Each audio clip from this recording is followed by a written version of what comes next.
ngày mới bán này.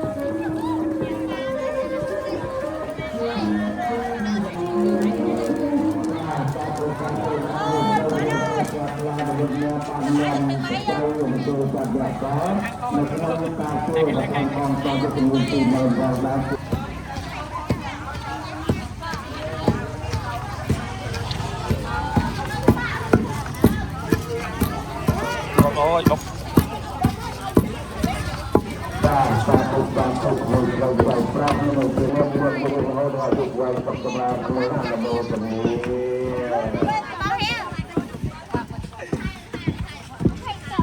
bao nhiêu pengusaha terlalu dapat perang sungai, contoh tentang lo keputusan saat, kedua keputusannya bekas tuan, orang bang kemudian Islam, kan?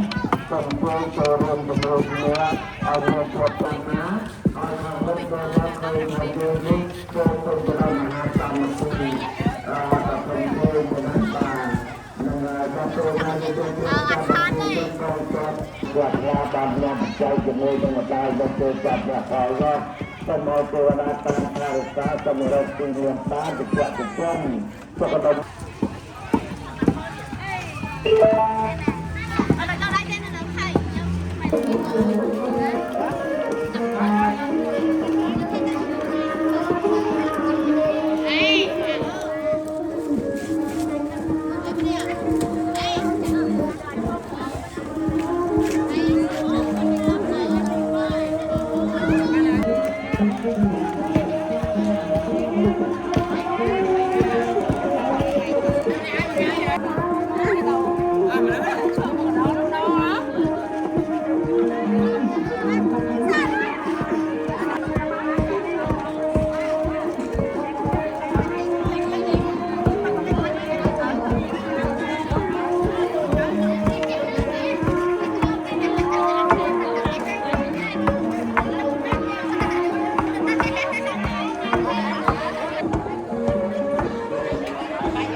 đúng đúng cái gì